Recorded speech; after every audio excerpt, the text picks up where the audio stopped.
Assalamualaikum warahmatullahi wabarakatuh. Halo teman-teman, kali ini kita akan membahas materi kimia mengenai sistem koloid dan relevansinya dalam kehidupan sehari-hari. Baik, tujuan pembelajaran kimia kali ini pertama, menjelaskan pengertian koloid dan membedakannya dari larutan dan suspensi.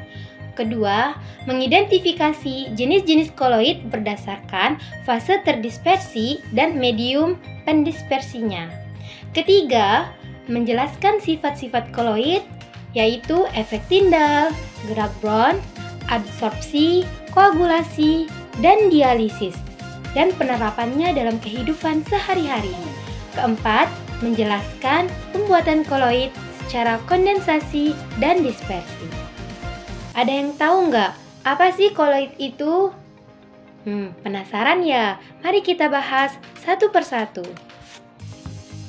Pernah nggak sih kamu melihat cahaya matahari yang menembus pepohonan dan kelihatan seperti garis-garis cahaya yang dramatis? Atau mungkin kamu suka menikmati semangkuk sup dengan segelas susu? Nah, tanpa kamu sadari, kamu sedang berinteraksi langsung dengan yang namanya koloid. Nah, koloid itu sebenarnya adalah campuran antara dua zat yang salah satu zatnya tersebar dalam bentuk partikel-partikel kecil banget. Ukurannya sekitar 1-1000 nanometer. Kecil banget kan? Sampai-sampai tidak bisa dilihat dengan mata biasa, tapi cukup bandel untuk tidak mengendap seperti suspensi dan juga tidak larut total seperti larutan sejati. Jenis-jenis koloid ternyata banyak dan dekat banget dengan kehidupan kita.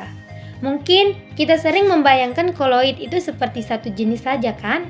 Tapi pada kenyataannya, dunia koloid itu sangat luas dan penuh warna. Mari kita mulai dari aerosol.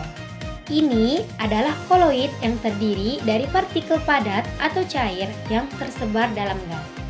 Contohnya nih, semprotan parfum atau bahkan semprotan disinfektan yang kita pakai saat pandemi. Bayangkan saja, hanya dalam satu semprotan parfum, kamu sudah membawa sains koloid ke tubuhmu. Hebat bukan? Lanjut ya, ke emulsi. Emulsi yaitu koloid antara dua cairan yang tidak saling larut, seperti minyak dan air. Tapi, karena ada partikel pengemulsi, keduanya bisa bersatu. Contoh klasiknya saja, jika teman-teman sering minum susu. Nah, susu yang terdiri dari lemak susu yang terdispersi dalam air, santan, mayonaise, dan bahkan lotion pelembab yang termasuk emulsi. Selanjutnya, ada sol, yaitu partikel padat yang terdispersi dalam cairan. Salah satu contoh nyatanya adalah tinta, teman-teman. Ketika kamu melukis, kamu sebenarnya sedang menggunakan partikel-partikel koloid untuk menghasilkan warna. Bahkan, darah pun bisa dianggap sebagai sol karena mengandung partikel padat dalam medium cair. Selanjutnya, kita punya gel, yaitu bentuk koloid di mana partikel cair terperangkap dalam padatan. Contohnya, makanan seperti agar-agar, jelly, dan puding adalah contoh gel yang lezat. Tapi, gel tidak hanya ada di makanan. Produk seperti hair gel atau gel lidah buaya yang dipakai saat kulit terbakar ternyata juga termasuk dalam jenis koloid loh. Dan yang terakhir, ada buih yang terdiri dari gas yang terperangkap dalam cairan. Contohnya adalah busa sabun yang muncul ketika kamu mencuci tangan. Tetapi, buih juga bisa terbentuk dalam kue saat mengocok adonan telur. Gelembung udara yang terjebak membantu adonan menjadi lebih mengembang dan lembut. Bahkan, busa pemadam kebakaran bekerja berdasarkan prinsip buih untuk menutup permukaan api agar oksigen tidak bisa masuk. Selanjutnya, kita akan bahas mengenai sifat-sifat koloid. Nggak sabar nih, yuk kenalan sama sifat-sifat mereka yang keren dan penuh aksi. Pertama, ada namanya efek Tyndall. Pernahkah teman-teman melihat sorot ampuh menembus kabut atau debu bertebarangan dalam sinar matahari, itu namanya efek Tyndall loh. Kenapa bisa gitu? Karena partikel koloid menyebarkan cahaya, jadi berkasnya kelihatan jelas. Keren bukan? Yang kedua, gerak Brown. Jadi, gerak Brown adalah partikel yang tidak bisa diam. Analoginya, partikel koloid itu seperti anak kecil, tidak bisa diam. Mereka akan terus bergerak acak karena ditabrak molekul air. Contohnya, debu halus yang gerak-gerak sendiri di udara. Fungsinya apa? Nah, jadi gerakan ini membuat koloid tetap tersebar rata dan tidak terdapat endapan. Selanjutnya, adsorpsi. Jadi, adsorpsi ini merupakan partikel koloid yang mempunyai kemampuan menyerap zat lain di permukaannya. Contohnya, karbon aktif yang dapat menyerap racun dan bau.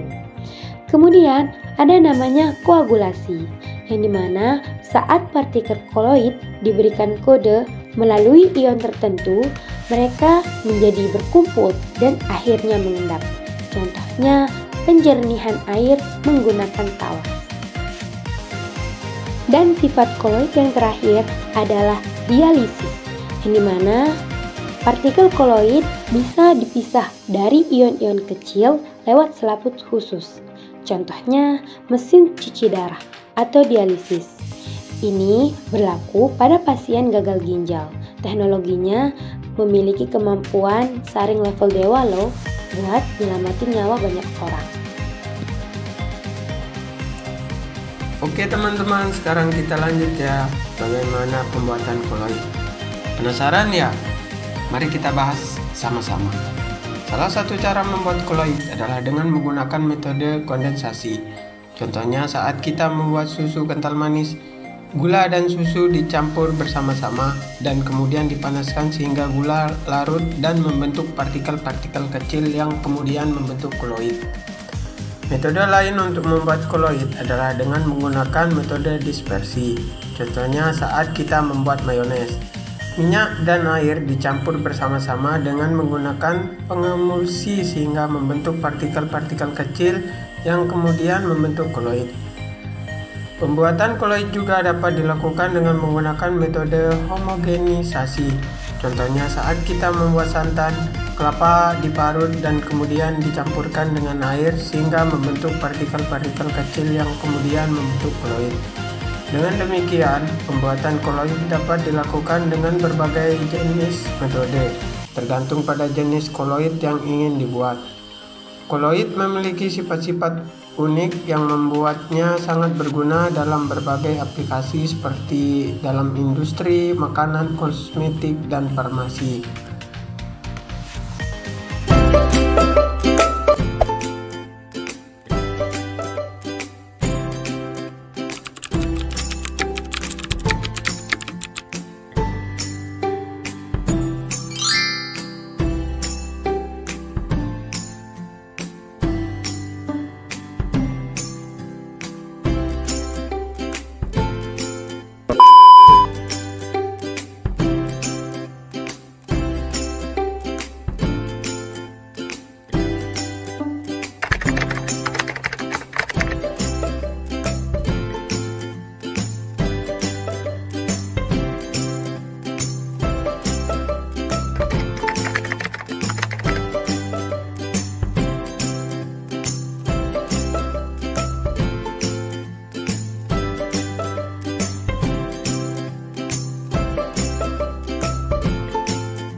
Nah, setelah teman-teman menonton video tadi, kita bisa simpulkan bahwa melalui pembelajaran ini, kamu akan mampu mengidentifikasi jenis-jenis koloid.